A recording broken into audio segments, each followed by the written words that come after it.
What is going on, guys? In today's video I will show you the top 5 best builds in Where Winds Meet. So in this guide I will give you a quick overview of each setup, then I will explain what are their pros and cons, then how do their key mechanics work, then even what gear and items should you focus on. And overall, these are the builds that will require little to no investment in order to work properly. They are ideal for newer players or for someone who just wants to have fun while dominating 99% of the content.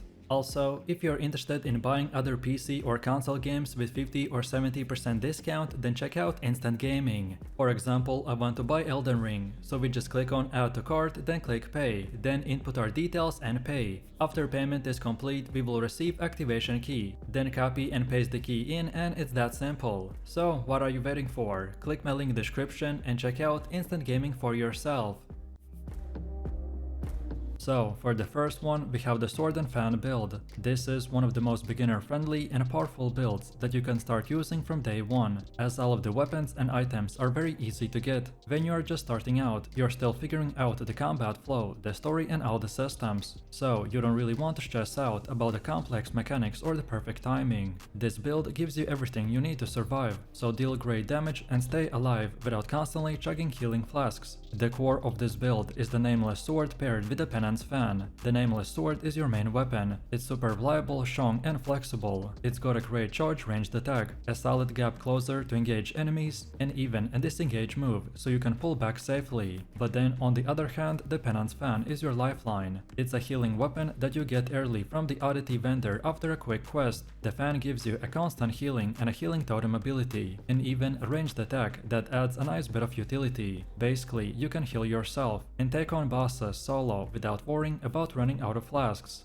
Then for internals, you will want one that enhances both the sword and the fan, so one that boosts the Nameless Sword's charged attack and adds an extra energy wave, or one that improves the fan's healing totem, then another one that increases the bow damage, and even a general internal that boosts both the healing and the damage. You can stick with the recommended Nameless armor and the weapon set for now, and don't worry, you can always refund or respec later. And then for our rotation, it's simple. We start with a charged sword attack, then close the gap with a follow-up combo, then dodge back with a cleave, then switch to your fan and drop healing and poke from the range. Overall, this build is clean, it's safe and the DPS just works.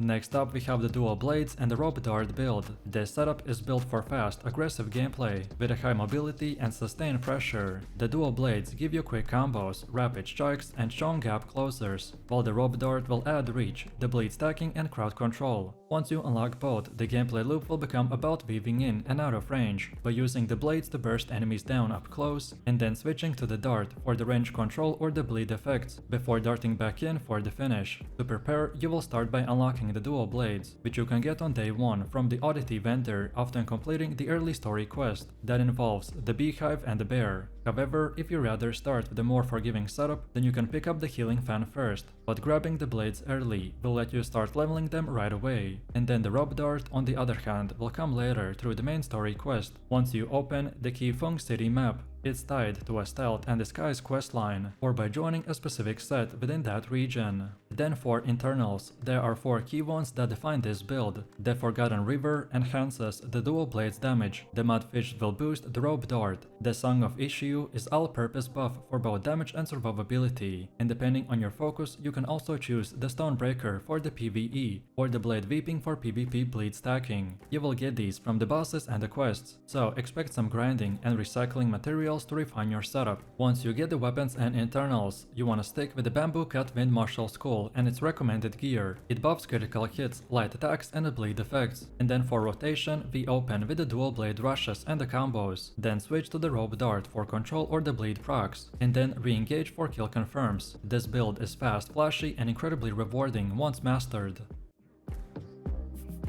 Next on the list we have the Umbrella and the Fan build, which is one of the flashiest and most technical ranged DPSs in the game. This martial arts combo uses the 9-fold Umbrella and the Inkwell Fan, but make sure you're using their damage dealing versions and not the healing ones. But then in the later game you can of course mix and match the healing with the DPS, depending on which one you're suffering more from. But together, these weapons will form a ranged playstyle that focuses on mobility, precision, and constant switching between one another. The Umbrella will provide powerful support and auto-attacking damage, while the fan applies key debuffs that amplify everything that the umbrella does. It's an elegant and high-skill setup with the excellent crowd control and sustained DPS. The umbrella revolves around unique resource called the bloom, which is represented by pink petals that you will build through your normal attacks. Once your petals are at full, you will unleash your heavy skill, so sending the umbrella into the air where it automatically attacks enemies, while you freely swap weapons, and that's when you switch to the fan. While the umbrella is active, you want to apply the fan's aerial and the fracture bone debuffs. These will boost the umbrella's damage dramatically, though they will also drain petals faster. The umbrella's light charge attacks will let you fly and shoot at range, while the heavy and light combos will generate petals quickly in the melee fights. And then the Inkwell fan is your main damage dealer. Its light attacks will fire projectiles, and its heavy skills will let you dash, then lift enemies, and apply those crucial debuffs. Once enemies are airborne or fractured, you can perform an overpowered 5-hit follow-up for a massive burst damage. Also, use your light skills first to gain a 30% projectile buff, and makes your next follow-up empowered. Then chain tornado, and the heavy dashes to keep enemies juggled. So, to summarize this rotation, we start with a fan to activate the buff, then swap to the umbrella, and then stun with its light skill, then build petals, and then release the heavy skill, then switch back to the fan to juggle and burst while the umbrella attacks passively, and then just rinse and repeat. Once you master the timing, this build becomes a pure ranged DPS destruction.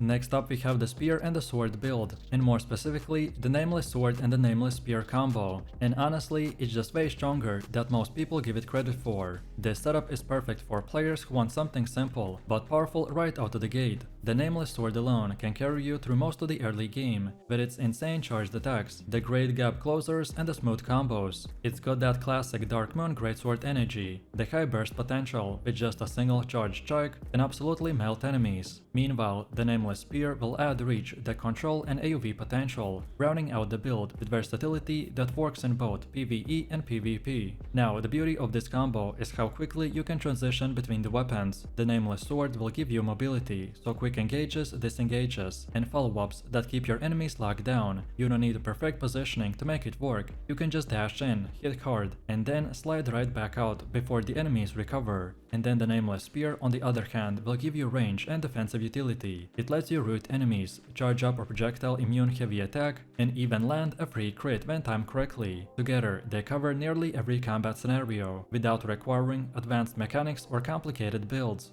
In terms of rotation, we will start with the sword by opening with a charged attack, then close the gap and chain follow-ups by pressing the same button during recovery. You will dodge back with a built-in cleave, then re-engage before switching to the spear. From there, just root your target, activate the buff to empower your heavy strike, and finish with a charged AoV that often crits. It's simple, smooth and devastating when done right. It's a reliable and flexible starter build that feels great in motion and hits far above its weight.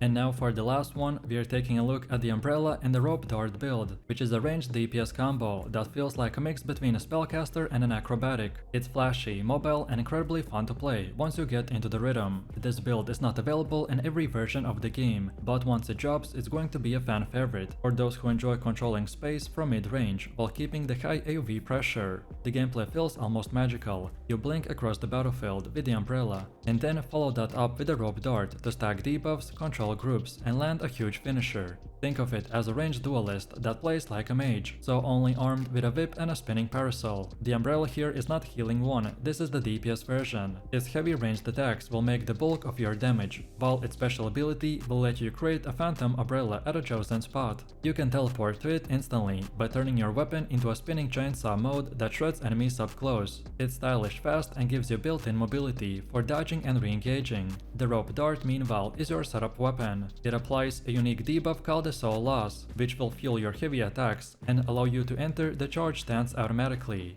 It also has great AoV potential and perfect for crowd control fights or multi-target PvE encounters. And then for rotation, we will start with the Rope Dart, so dash in and apply the Soul Loss, and then land a charge heavy attack, then swap to the Umbrella and spam your heavy ranged attacks, and deploy your Phantom Umbrella to reposition or blink in for the inverted spin. Then teleport back out, throwing in a few light hits while waiting on the cooldowns, and then repeat your ranged bursts. Overall, this build is fast, graceful, and devastating when mastered properly.